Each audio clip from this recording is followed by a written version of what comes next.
Guys ಎಲ್ಲರಿಗೂ ನನ್ನ channel welcome. So guys ಇವತ್ತಿನ ವಿಡಿಯೋನ ಸ್ಟಾರ್ಟ್ ಮಾಡೋಕ್ಕಿಂತ ಮುಂಚೆ ಒಂದು ಸ್ಮಾಲ್ ಅಪ್ಡೇಟ್ ಅಂತ ಹೇಳ್ಬೋದು.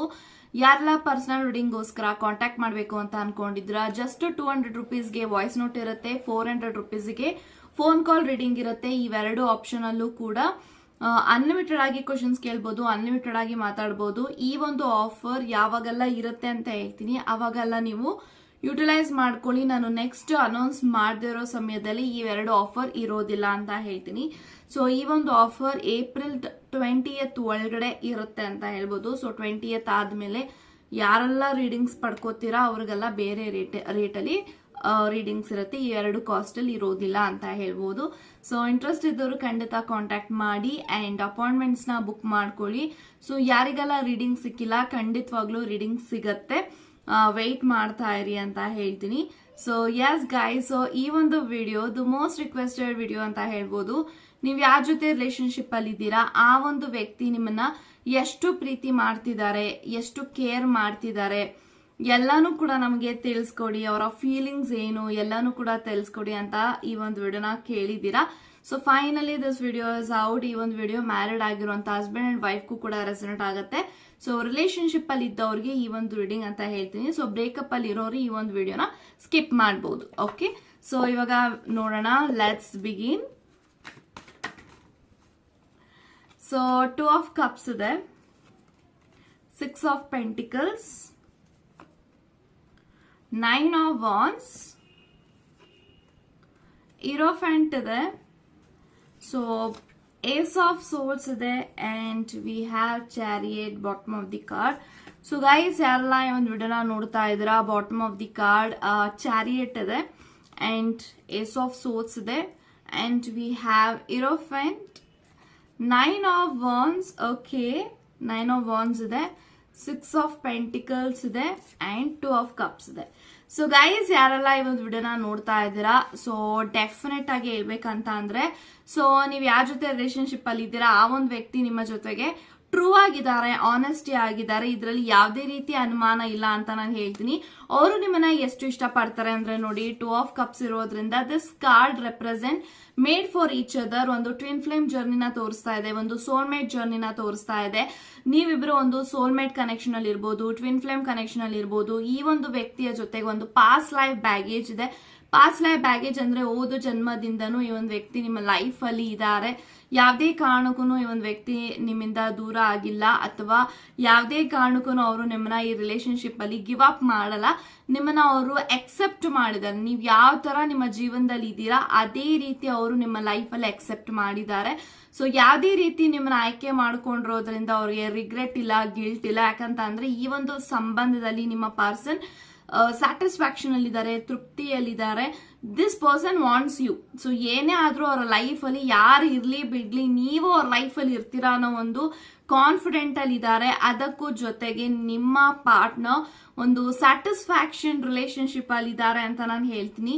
ಸೊ ಈ ಒಂದು ವ್ಯಕ್ತಿ ಅಟ್ ಎನಿ ಕಾಸ್ಟ್ ಯಾರ ಲೈಫ್ ಅಲ್ಲೂ ಕೂಡ ಅಷ್ಟು ಈಸಿಯಾಗಿ ಯಾರನ್ನೂ ನಂಬಲ್ಲ. ನಿಮ್ಮನ್ನ ಅವರು ಬಿಲೀವ್ ಮಾಡಿದ್ದಾರೆ, ಟ್ರಸ್ಟ್ ಮಾಡಿದ್ದಾರೆ ಅಂದ್ರೆ ನೀವು ಅವ್ರ ಲೈಫ್ ಅಲ್ಲಿ ಎಷ್ಟು ಆನೆಸ್ಟಿ ಆಗಿದ್ದೀರಾ, ನೀವು ಎಷ್ಟು ಪ್ರಾಮಾಣಿಕವಾಗಿದ್ದೀರಾ ಅನ್ನೋದು ತೋರಿಸುತ್ತೆ. ಸೊ ನೀವು ಈ ಒಂದು ವ್ಯಕ್ತಿನ ತುಂಬಾನೇ ಇಷ್ಟಪಡ್ತೀರಾ, ಪ್ರಾಣಕ್ಕಿಂತ ಹೆಚ್ಚಾಗಿ ನೋಡ್ಕೋತೀರಾ, ಎಷ್ಟು ಕೇರ್ ಮಾಡ್ತೀರಾ, ಎಷ್ಟು ಸಪೋರ್ಟಿವ್ ಆಗಿದ್ದೀರಾ, ಕೇರ್ ಮಾಡ್ತೀರಾ. ಇದೆಲ್ಲನೂ ನೋಡಿದಾಗ ಈ ಒಂದು ವ್ಯಕ್ತಿ ನನ್ನ ಲೈಫಲ್ಲಿ ಬಂದಿರೋದಕ್ಕೆ ಯಾವುದೋ ಒಂದು ಜನ್ಮದ ಋಣ ಇರ್ಬೋದು. ಈ ಒಂದು ವ್ಯಕ್ತಿಗೆ ಏನೋ ನಾನು ಮಾಡಿದೀನಿ ಅಥವಾ ಯಾವುದೋ ಜನ್ಮದ ಏನೋ ಒಂದು ಪುಣ್ಯ ಮಾಡಿದೀನಿ, ಅದಕ್ಕೆ ಈ ಒಂದು ವ್ಯಕ್ತಿ ಸಿಕ್ಕಿದ್ದಾರೆ. ಯಾಕೆಂತ ಅಂದ್ರೆ ಅವ್ರ ಲೈಫಲ್ಲಿ ಮೇ ಬಿ ಒಂದು ಬ್ಯಾಡ್ ಎಕ್ಸ್ಪೀರಿಯನ್ಸ್ ಆಗಿದೆ. ಲವ್ ಅಂತ ಬಂದಾಗ, ರಿಲೇಶನ್ಶಿಪ್ ಅಂತ ಬಂದಾಗ ತುಂಬಾನೇ ಬ್ಯಾಡ್ ಎಕ್ಸ್ಪೀರಿಯನ್ಸ್ ಆಗಿರ್ಬೋದು. ಸೊ ಪಾಸ್ಟ್ ಅಲ್ಲಿ ಅವ್ರಿಗೆ ಅನೇಕ ರಿಲೇಶನ್ಶಿಪ್ ಬ್ರೇಕಪ್ಸ್ ಆಗಿರ್ಬೋದು. ಆ ಎಲ್ಲಾ ಟ್ರಾಮಾಗಳು ಆ ಒಂದು ವ್ಯಕ್ತಿ ಮೇ ಬಿ ಕ್ಯಾರಿ ಔಟ್ ಮಾಡಿ ನನಗೆ ರಿಲೇಶನ್ಶಿಪ್ ಮೇಲೆ, ಸಂಬಂಧ ಮೇಲೆ ನಂಬಿಕೆನೇ ಇರಲಿಲ್ಲ. ಸೊ ಅವರು ನಿಮ್ಮ ಲೈಫ್ ಅಲ್ಲಿ ಭೇಟಿ ಆದಾಗ ಖಂಡಿತವಾಗ್ಲೂ ಪ್ರೀತಿ ಮೇಲೆ ಮತ್ತೆ ಅವ್ರಿಗೆ ಆಸೆ ಹುಟ್ಟಿದ್ದೆ ನಿಮ್ಮನ್ನ ನೋಡಿದಾಗ. The way you are in your life definitely ಒಂದು ವ್ಯಕ್ತಿಗೆ ತುಂಬಾನೇ ಖುಷಿ ತರುತ್ತೆ. ಸೊ ಯಾಕಂತಂದ್ರೆ ನೀವು ಎಲ್ಲಾರನ್ನೂ ಒಂದೇ ರೀತಿ ನೋಡ್ತೀರಾ, ಯಾರನ್ನೂ ಕೂಡ ನೀವು ಮೇಲು ಕೀಳು ಅಂತ ನೋಡಲ್ಲ. ಸೊ ಪ್ರತಿಯೊಬ್ಬರಿಗೂ ನೀವು ರೆಸ್ಪೆಕ್ಟ್ ಕೊಡ್ತೀರಾ, ಗೌರವಿಸ್ತೀರಾ. ಎವ್ರಿ ಒನ್ ಡಿಸೈಡ್ ಲೈಕ್ ನಿಮ್ಮಂತ ಪಾರ್ಟ್ನರ್ ಇರಬೇಕು ಅಂತ ತುಂಬಾ ಜನ ಬಯಸ್ತಾರೆ. ಬಟ್ ತುಂಬಾ ಕಡಿಮೆ ಜನಕ್ಕೆ ಸಪೋರ್ಟಿವ್ ಆದಂತ ಪಾರ್ಟ್ನರ್ ಸಿಗಕ್ಕೆ ಸಾಧ್ಯ. ಯಾಕೆಂತಂದ್ರೆ ನೋಡಿ, ಪ್ರೀತಿ ಎಲ್ಲಾರು ಮಾಡ್ತಾರ. At end of the day ನನ್ನ ಪಾರ್ಟ್ನರ್ ನನಗಿಂತ ಮೇಲೆ ಹೋಗ್ತಿದ್ದಾರೆ ಅಂದ್ರೆ ತುಂಬಾ ಜನಕ್ಕೆ ಸಹಿಸ್ಕೊಳಕ್ಕೂ ಆಗಲ್ಲ. ನಿಮ್ಮ ವ್ಯಕ್ತಿ ನಿಮ್ಮ ಒಂದು ಗ್ರೋತ್ಗೆ ಅವರು ಕಾರಣ ಆಗ್ತಿದ್ದಾರೆ ಅಂತ ಅಂದ್ರೆ this is what the love holes. Okay, so ತುಂಬಾನೇ ಪ್ರೀತಿ ಇದೆ ನಿಮ್ಮಿಬ್ರ ಮಧ್ಯ, ತುಂಬಾ ಇಷ್ಟಪಡ್ತಿದ್ದಾರೆ. ಸೊ ನಿಮ್ಮ ಪ್ರೀತಿನ ಅವರು ಡಿಫೈನ್ ಮಾಡಕ್ಕಾಗಲ್ಲ, ಅವರ ಪ್ರೀತಿನ ಕೌಂಟ್ ಮಾಡಕ್ಕಾಗಲ್ಲ. ಸೊ ಅಷ್ಟು ಒಂದು ಬೆಟ್ಟದಷ್ಟು ಪ್ರೀತಿ ಇಟ್ಕೊಂಡಿದ್ದಾರೆ ನಿಮ್ಮ ಮೇಲೆ. ಸೊ ನಿಮ್ಮ ಮೇಲೆ ಯಾವ ಫೀಲಿಂಗ್ಸ್ ಇದೆ ಅಂತ ಅಂದ್ರೆ ಯಾವುದೇ ಕಾರಣಕ್ಕೂ ನಿಮ್ಮನ್ನ ಯಾವುದೇ ರಿಲೇಶನ್ಶಿಪ್ ಅಲ್ಲಿ ಯಾವುದೇ ಜನ್ಮದಲ್ಲೂ ನಿಮ್ಮನ್ನ ಬಿಟ್ಕೊಡ್ಬಾರ್ದು ಅನ್ನೋದು ಒಂದು ಪ್ರಾಮಿಸ್ ಮಾಡ್ಕೊಂಡಿರ್ಬೋದು. This is what I am getting feeling. So chariot ಇರೋದ್ರಿಂದ ತುಂಬಾನೇ ನೀವು ಸ್ಟ್ರಾಂಗ್ ಇದ್ದೀರಾ, ಸ್ಟೆಬಿಲಿಟಿ ಮೈಂಡೆಡ್ ಪರ್ಸನ್. ಯಾವುದೇ ಕಾರಣಕ್ಕೂ ನಿಮ್ಮ ಮನಸ್ಸು ಚಂಚಲ ಆಗೋದಿಲ್ಲ. ಯಾವುದೇ ಒಂದು ವಿಚಾರದಲ್ಲಿ ನೀವೇನಾದ್ರೂ ಒಂದು ಡಿಸಿಷನ್ಸ್ ತಗೊಂಡ್ರೆ ಅದು ಫರ್ಮ್ ಆಗಿ ತಗೋತೀರಾ, ಅದು ನೆಕ್ಸ್ಟ್ ಏನಾಗುತ್ತೆ ಬಿಡುತ್ತೆ ಅನ್ನೋದು ನೋಡ್ಕೋತೀರಾ. ಇದನ್ನೆಲ್ಲ ನೋಡಿದಾಗ ಅವ್ರಿಗೆ ಅದು ಇನ್ಸ್ಪಿರೇಷನ್ ಆಗುತ್ತೆ.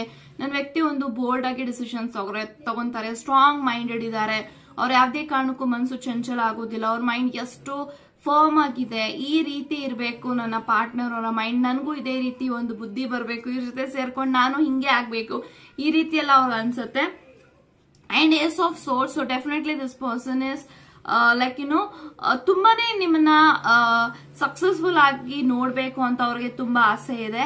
ಸೊ ನೀವು ಯಾವುದೇ ಒಂದು ಪ್ರೊಫೆಷನಲ್ ಅಲ್ಲಿ ಇರಿ ಅಥವಾ ಯಾವುದೇ ಒಂದು ವಿಚಾರದಲ್ಲಿ ನಿಮ್ಗೆ ಪ್ಯಾಷನ್ ಇದ್ರೆ ನಿಮ್ಮ ವ್ಯಕ್ತಿಗೆ ಅದು ಯಾವ ತರ ಅನಿಸ್ತಿದೆ ಅಂತಂದ್ರೆ ನನ್ನ ವ್ಯಕ್ತಿಗೆ ನಾನು ಗ್ರೋತ್ಗೆ ಸಹಾಯ ಮಾಡಬೇಕು, ಅವರು ನನ್ನ ಲೈಫಲ್ಲಿ ಒಳ್ಳೇದ್ ಮಾಡಿದ್ದಾರೆ, ನಾನು ಕೂಡ ಅವರ ಸಕ್ಸಸ್ಗೆ ಭಾಗ್ಯ ಆಗ್ಬೇಕು, ಅವರ ಗ್ರೋತ್ ನಾನು ಬಯಸ್ಬೇಕು. ಸೊ ಪ್ರತಿಯೊಂದು ಕನಸು ನನ್ಸಾಗ್ಬೇಕು ನನ್ನ ಪಾರ್ಟ್ನರ್ದು ಅಂತ ಯಾವಾಗ್ಲೂ ಕೂಡ ಮ್ಯಾನಿಫೆಸ್ಟೇಷನ್ ಮಾಡ್ತಿರ್ತಾರೆ. ಇವ್ರು ಚೆನ್ನಾಗಿರ್ಲಪ್ಪ, ಫಸ್ಟ್ ನನ್ನ ಲೈಫಲ್ಲಿ ಯಾರು ಏನಾದ್ರೂ ಪರವಾಗಿಲ್ಲ, ನನ್ನ ಲೈಫಲ್ಲಿ ನನ್ನ ಪಾರ್ಟ್ನರ್ ಖುಷಿಯಾಗಿದ್ದಾರೆ ಅಂದ್ರೆ ನಾನು ಅವಾಗ ಖುಷಿಯಾಗಿರಕ್ಕೆ ಸಾಧ್ಯ. ಇವರೇ ನನ್ನ ಹ್ಯಾಪಿನೆಸ್, ಟ್ರೂ ಹ್ಯಾಪಿನೆಸ್ ಅಂತ ಅವರು ಬಿಲೀವ್ ಮಾಡ್ತಾರೆ. ಸೊ ಖಂಡಿತವಾಗ್ಲೂ this person deserves you and you deserve this person ಅಂತ ಹೇಳ್ತೀನಿ. ಸೊ ಇರೋಫೆಂಟ್ ಇದೆ. So this person is having like maybe caste issues ಇರ್ಬೋದು, ರಿಲಿಜನ್ ಬೇರೆ ಬೇರೆ ಇರ್ಬೋದು, ನಿಮ್ದು ಏನೇ ಆದ್ರೂ ಪರವಾಗಿಲ್ಲ, ಈ ಒಂದು ವ್ಯಕ್ತಿ ನಿಮ್ಮ ರಿಲೇಶನ್ಶಿಪ್ ನ ಗಿವ್ ಅಪ್ ಮಾಡಲ್ಲ, ಫೈಟ್ ಮಾಡ್ತಾರೆ ನಿಮ್ಗೋಸ್ಕರ. ಏನೇ ಆದ್ರೂ ಖಂಡಿತವಾಗ್ಲೂ ಅವರು ನಿಮ್ಮನ್ನ ಬಿಟ್ಕೊಂಡ್ ಕೊಡಕ್ ಸಾಧ್ಯನೇ ಇಲ್ಲ. ಈ ಜನ್ಮದಲ್ಲಂತೂ ಅವ್ರು ನಿಮ್ಮನ್ನ ಬಿಟ್ಕೊಡಕ್ ಸಾಧ್ಯನೇ ಇಲ್ಲ. ಪ್ರತಿ ಸತಿನೂ ಅವರು ಒಂದು ಮ್ಯಾನಿಫೆಸ್ಟೇಷನ್ ಮಾಡ್ತಾ ಇರ್ತಾರೆ ನಿಮ್ಮ ವಿಚಾರವಾಗಿ. ನೀವು ಚೆನ್ನಾಗಿರ್ಬೇಕು, ನಿಮ್ಮ ಗ್ರೋತ್, ನೀವು ಸಕ್ಸಸ್ ನ ಬಯಸಿರ್ತಾರೆ. ಇನ್ ದ ಸೇಮ್ ಟೈಮ್ ಪ್ರತಿ ಸತಿನೂ ಕೂಡ ನಿಮ್ಮ ವಿಚಾರಕ್ಕೋಸ್ಕರನೇ ಒಂದು ಪ್ರಾರ್ಥನೆ ಅಂತ ಇಟ್ಟೇ ಇಡ್ತಾರೆ. ಆರೋಗ್ಯದಲ್ಲಿ ಇವ್ರು ಏನು ಸಮಸ್ಯೆಗಳಾಗಬಾರ್ದು, ಇವರ ಒಂದು ಬಿಸ್ನೆಸ್ ಅಲ್ಲಿ ಖಂಡಿತವಾಗ್ಲೂ ಪ್ರಾಫಿಟ್ ಆಗಬೇಕು, ಅಥವಾ ಇವ್ರು ಖುಷಿಯಾಗಿರ್ಬೇಕು, ಇವ್ರು ಖುಷಿಯಾಗಿದ್ರೆ ನಾನು ಖುಷಿಯಾಗಿರೋಕ್ಕೆ ಸಾಧ್ಯ. ಖಂಡಿತವಾಗ್ಲೂ this person have lots of emotions. ನೀವಂತ ಬಂದಾಗ ತುಂಬಾ ಎಮೋಷನ್ಸ್ ಇದೆ, ತುಂಬಾನೇ ಪೊಸೆಸಿವ್ನೆಸ್ ಇದೆ.